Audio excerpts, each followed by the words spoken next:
அந்த ஜான் ஆரோக்கியசாமி பெரிய க்ரௌன் மாதிரி தான் இருக்கான். யார்? பிரிட்டிஷ் சார்லஸ் இருக்கார்ல மன்னர், அவர் மாதிரி தான். அவர் இங்கே நான் ஒரு நாள் இங்கே சொல்லுவாப்புல, சென்னையில் இருக்கும்போது அந்த பாம்பேயில் இருக்க பாப்பில் சென்னையில் தான் இருப்பாப்புல. இப்படி கதை விடுவாப்புல, விஜய்கிட்டையும் கதை விடுவாப்புல. நான் பாம்பேயில் இருக்கேன், சென்னையில் தான் இருப்பாப்புல, எக்மோரில். இப்படி இவங்களை வச்சுட்டு என்ன செய்ய முடியும்? விஜய் ஏமாத்துறாங்களா அவங்கெல்லாம்?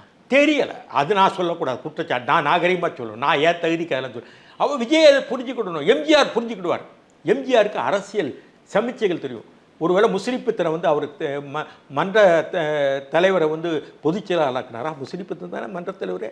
மன்ற முரசை பார்த்துட்டு பேசாம நீ அரசியலுக்கு வராத, ஏதாவது ஒரு டிக்கெட் வேணால் உனக்கு தாரேன் அதனால் வச்சார். அவரை பொதுச் செயலாளராக்கலையா? அவைத்தலைவராக்குனாரா? இல்லையே. இல்லை, அவர் வள்ளிமுத்தை தானே அவைத்தலைவராக்குனாரு. இல்லை, அவ்வளோ கட்டுக்கோப்பாக விஜயோட கட்சியை கொண்டு போகிறாரு. அவரை நம்பி தான் விஜய் முழுக்க நம்பி கொண்டு வரட்டும், ஜெயிக்கட்டும். நான் வேற என்ன சொல்ல, நான் என் அனுபவத்தை அவர் சொல்லலாம்ல. சொல்லும்போது இந்த முகம் இருக்கு, முகம் இருக்குன்னா தாங்க நாங்கள் ஆதரிக்கிறோம். நீங்கள் அதை விட்டுருங்க. முகம் இருக்க தான் அடிப்படை. விஜய் முகம் 2 இருக்க தான் அடிப்படை. நானே சொல்ல, வில்லுக்கு ஒரு விஜயன், வெற்றிக்கு ஒரு விஜய்ன்னு நான் பல தடவை சொல்லிட்டேன். அந்த மாதிரி இருக்கனால தான் நாங்கள் ஆதரிக்கோம்.